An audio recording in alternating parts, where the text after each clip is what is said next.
6일 지방선거가 이제 50여일 앞으로 다가왔습니다. 뉴스A 라이브는 오늘부터 이 지방선거 최대 격전지로 떠오른 지역들이죠. 서울과 경기도에 출사표를 던진 후보들을 차례로 초청해서 그들의 비전과 또 유권자들의 궁금증을 풀어보는 시간을 마련했습니다.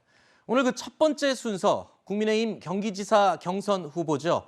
김은혜 의원 초대했습니다. 안녕하십니까? 어서 오십시오. 안녕하세요. 네, 많이 바쁘시죠 요즘? 예, 좀 많이 돌아다니고 있습니다. 네, 목이 벌써 쉬신 것 같은데. 예, 자, 선거법 위반 때문에 네, 마이크를 쓰면 안 된다고 하더라고요. 그렇죠. 자, 일단 김은혜라고 네. 한다면 제가 존칭을 뺏어 죄송합니다만 네, 같은 언론 선후배여서 그런지 저는 언뜻 떠오르는 이미지가 네, 일단 MBC 기자, 앵커 이게 제일 먼저 떠오르는데 저뿐만이 아닌 것 같습니다. 많은 분들이 그 이미지를 가장 먼저 떠올리더라고요. 네. 그래서 저희가 제작진이 인생의 기억에 남는 사진 한 컷을 저희가 부탁을 드렸는데 바로 이 사진을 네. 미리 저희한테 제공을 해주셨어요. 함께 네. 보실까요? 자, 지금 정동영 전 장관도 옆에 보이고요. 네. 삼풍 참사 당시에 취재하던 모습으로 알고 있어요. 왜 저 그렇습니다. 사진을 고르셨나요? 95년이었죠. 삼풍백화점 때 500분 넘게 돌아가셨는데 네. 사실 저 장면이 밤이었지만 뒤로는 매캐한 연기 또 아비규환이었었습니다. 그렇죠. 생과 사에 경계했던 모든 국민들을 한 사람이라도 구조해내는 경각의 상황에서 그 참상을 잊지 못하고 또 그 참상을 마음에 새기면서 제 기자로서의 초심을 다지는 그런 사건이었습니다. 네. 자, 저렇게 이 열혈 기자 생활을 하시다가 곧장 청와대 대변인으로 들어가셨어요. 그리고 또 네. 이어서 또 한 번에 국회의원이 되셨고 네. 여러 가지 이 굵직굵직한 이름표를 연달아 다루셨는데 그 얘기를 하자는 게 아니고요. 그러면서도 동시에 또 중학생 아들을 키우시는 워킹맘입니다. 네. 자, 다른 분들 사실 이 엄마로서의 역할 하나 하기도 참 벅차다는 게 현실인데 네. 이 두 가지를 다 하는 에너지가 도대체 어디서 나오는지 모르겠어요. 엄마 역할은 제대로 하시는 거죠?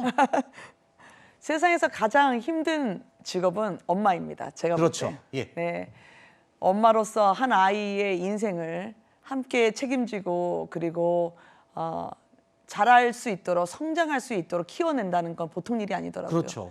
저도 가정주부, 전업주부로 있었을 때는 요리도 해야죠, 전략도 짜야죠, 교육도 해야죠, 운전도 해야죠, 또 아이가 아프면 약사도 돼야 되죠.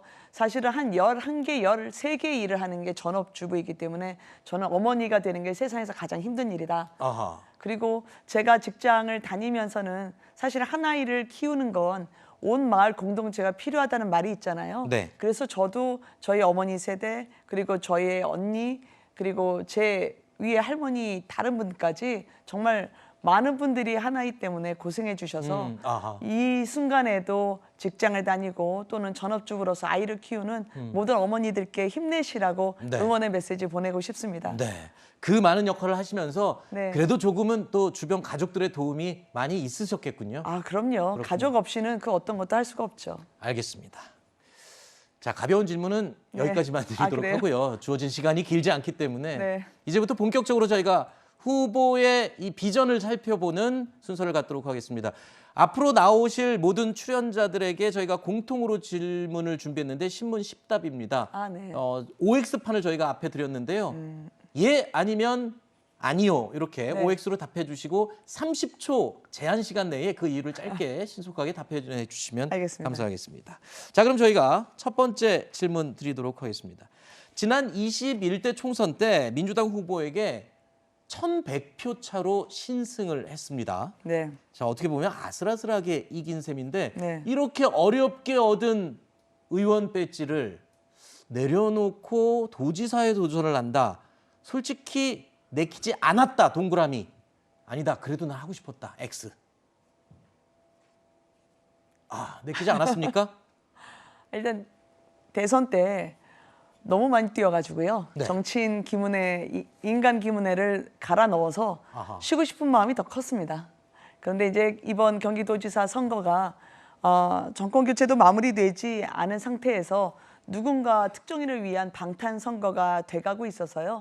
경기도가 없으면 성남이 없고 성남이 없으면 분당갑이 없기 때문에 제가 지역구를 지키는 게 사실은 큰 의미가 없을 정도로 당의 요청을 외면할 수는 없어서 그렇게 나왔습니다. 네. 조금 전에 대선 때 김은혜를 완전히 다 갈아 넣었기 때문에 좀 쉬고 싶었다. 이 말이 네. 정말 와닿았는데 그럼에도 불구하고 지금 이렇게 출마를 하신 데는 아까 당의 요청을 언급하셨어요. 네. 그 가운데서도 특히 윤석열 당선인의 설득이 가장 큰 영향을 끼쳤다고 얘기를 하던데 맞습니까? 이도 OX입니까? 네, 맞습니다. 아, 맞으면 동그라미, 틀리면 네. X. 아니에요? 네, 저도 이쯤 제 나이를 먹었으면 네. 누군가가 등 떠민다고 해서 아하. 나올 만큼 그렇게 분별력이 없거나 무모하지는 않고요. 네.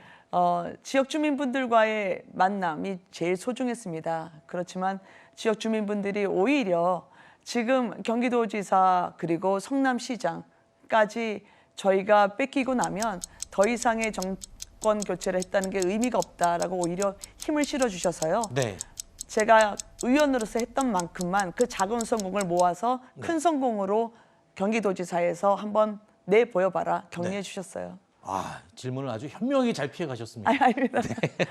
자, 그리고 경선 경쟁 상대인 지금 유승민 전 의원은 이런 주장을 네. 하고 있습니다. 네. 자, 본인은 유승민 후보 같은 경우에는 전직 의원이고 네. 지금 김은혜 의원님 같은 경우에는 분당갑 현직 의원이거든요. 네, 네. 그래서 이렇게 주장합니다.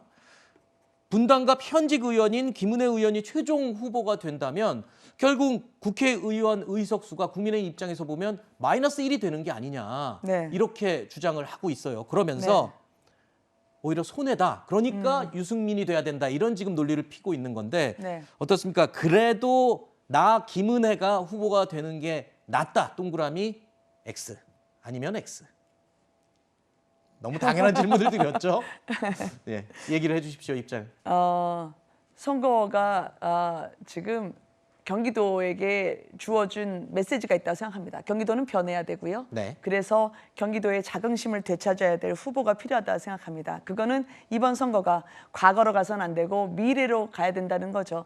젊고 역동적인 후보로 저 김은혜가 준비되어 있다고 말씀을 드리고 싶습니다. 그래서 제가 원래 말하는 사람이었지만 발이 더 빠르거든요. 네. 그래서 발로서 실천해 왔고 힘 있는 우리 새 정부에 설득을 하고 협력을 이끌어낼 수 있는 그런 유일한 후보가 될 것이다. 네. 말씀드리고 싶습니다. 자, 경기도지사 지금 출마한 후보들 면면을 보면 정말 네. 거물급들이 맞아요. 대거 몰렸습니다. 맞아요. 그렇기 때문에 지금 지지율도 아주 팽팽하게 유지되고 있는데 네. 이런 얘기가 있습니다. 본선 경쟁보다 오히려 지금 국민의힘 내부 당내 경선이 훨씬 더 힘들 것이다. 이렇게 얘기를 하는데 맞으면 동그라미, 틀리면 X 답해 주시죠. 그래요? 본선보다 경선이 더 힘들다. 그래요? 네. 그렇게 부담스럽습니까? 지금 상황이? 유승민 전 대표님이 워낙 탁월한 지도자셨고요. 그렇죠. 그리고 정치적으로도 대선배시기 때문에 네. 경선은 정정당당하게 치열하고 아름답게 하겠지만 네. 그럼에도 불구하고 정권 교체를 염원하시고 정권 교체가 아직 덜 끝났다고 생각되시는 분들이 있기 때문에 이분들 입장에서는 누가 본선 경쟁력이 더 센가 저라고 생각을 하지만 그래도 그분들께 제가 준비한 걸 전해드리고 경기도의 전문가는 저다. 네. 그리고 유승민 전 대표님은 대권 주자였지만 제가 오히려 더 미래를 가져올 수 있는 후보다라고 말씀드리고 싶습니다. 네. 겸손과 자신감을 동시에 말씀을 해주셨습니다. 자, 다음 질문 드리겠습니다. 네. 지금 김은혜 후보 신고한 재산이 200억 원이 넘습니다.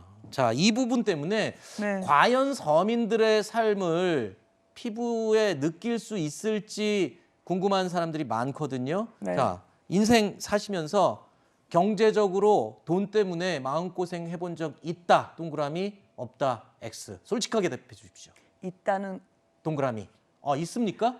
이게 제 결혼하고 나서요. 그래요? 저희 남편이 예전에 시아버지가 물려주신 재산을 받게 되면서 본의 아니게 결혼 이후에 재산이 그렇게 신고가 됐는데 마음 무겁게 갖고 있습니다. 네. 제 거라고 생각해 본 적도 없고요. IMF 때 저희 아버지가 근데 부도를 맞으셔서 제가 본의 아니게 소녀 가장을 해야 될 때가 있었습니다. 네. 월급을 받아오면서 평생 살아왔던 저로서는 네. 또 과거에 저희 어머니 아버지께서 어렵게 살더라도 늘 남에게 정직하라는 말씀을 해주셨기 때문에 그 알겠습니다. 원칙을 갖고 살기 때문에 이 재산 신고에 대해서는 알겠습니다. 죄송해요. 네, 죄송해요. 예, 아이고 참.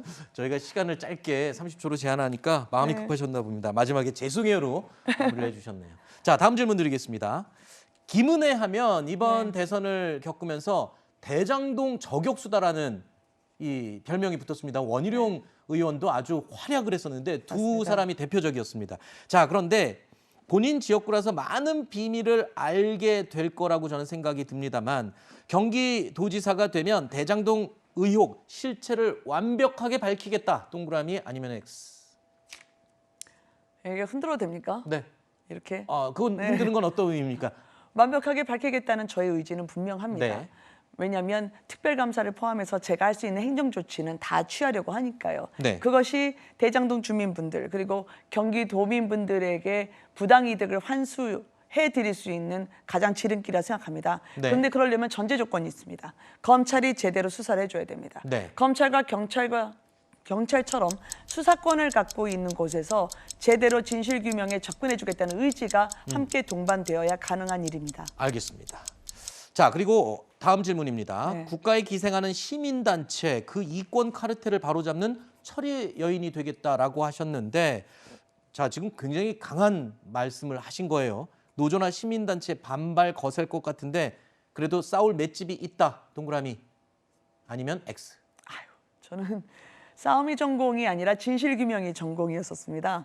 아까 그 상품백화점 사진을 보여드렸었는데요. 제가 23살 때였는데 사실 상품백화점의 위보다는 아래 지하에 들어가는 게 더 많았습니다. 그 안에서 설계도를 통해서 상품백화점이 사고가 아니라 인재, 사건임을 제가 세상에 알리게 됐던 계기가 있었거든요. 네. 도민분들께서 분명히 제가 공과 과를 공정하게 평가한다면 그 합당한 조치를 지지해 주실 것이라고 생각하고요. 네. 만약에 싸움은 도민분들을 위한 싸움이라면 100번이라도 하죠. 네. 알겠습니다.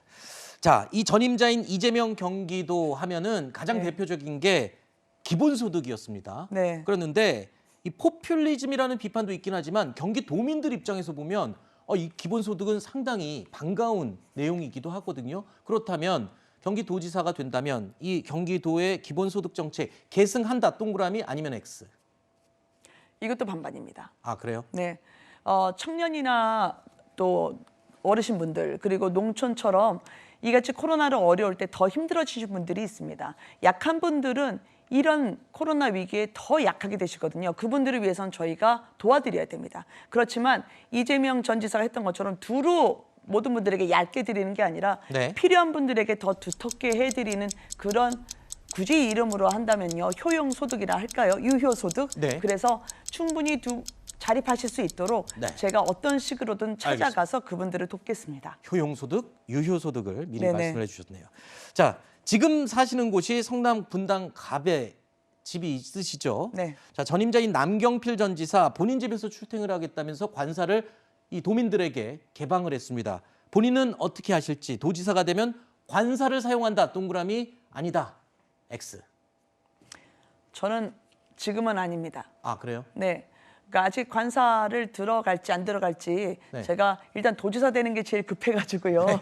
생각을 안 해봤거든요. 네. 근데 만약에 도지사가 된다면 관사 되게 좋을 거 아니에요? 네. 아름다울 거 아니에요? 네. 그 아름다움은 도민들 몫이 돼야 된다고 생각합니다. 네. 제가 즐겨할 것이 아니죠. 네. 그래서 오히려 전임 남경필 전 지사님 같은 경우에 개방도 하고 결혼식장으로도 썼기 때문에 네. 도민들의 공간으로 좋은 곳일수록 그분들께 드려야 된다고 생각을 합니다. 네.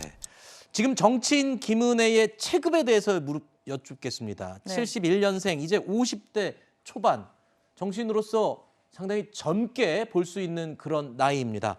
김은혜의 최종 목표는 도지사보다 더 큰 목표가 있다. 동그라미 아니다. X. 도지사보다 더 큰 목표가 만약에 국민분들과 함께 하는 거라면 또 제 지역구의 유권자분들과 함께 하는 거라면 저는 그게 당연히 제 큰 꿈이고요. 다만 그것이 세속적으로 어떤 위치나 또 권력에서의 최종점이라고 한다면 저는 그렇게 생각하지는 않습니다. 네. 그리고 일단은 지금 경선 통과하는 게 제일 급하고요. 그렇죠. 도지사 돼서 경기도민분들께 더 잘 살고 더 좋은 경기도를 안겨드리는 게 목표이기 때문에 그 목표만 보고 일로 매진하겠습니다. 알겠습니다. 저희가 이 짧게 빨리 진행해서 하시고 싶은 말씀이 많으실 텐데 다 못하신 거 아쉬울 줄로 생각이 됩니다. 자, 마지막으로 모든 출연자에게 저희가 공통으로 질문을 드리는 내용입니다만 김은혜의 인생 노래 한 곡을 골라달라고 했는데 이 곡을 고르셨습니다. 들어보시죠. 자, 이 노래를 고르신 이유 짧게 대접해 주실까요? 많이 힘드셨죠, 국민 여러분. 코로나도 그랬고요. 그렇지만 이제 앞으로 잘 될 겁니다. 왜냐하면 정치인이라고 하는 건 국민분들이 아픈 현장에서 고통스러워하시는 그곳에 같이 있으면서 손을 내밀고 같이 일어서는 거라고 생각합니다. 다 괜찮으실 거고요. 다 잘 될 겁니다. 그리고 경기도지사로서 그런 꿈을 현실로 만들 수 있도록 노력하겠습니다. 알겠습니다. 자, 지금까지 국민의힘 경기지사 경선 후보 김은혜 의원과 함께 이야기 나눴습니다. 오늘 말씀 고맙습니다. 감사합니다.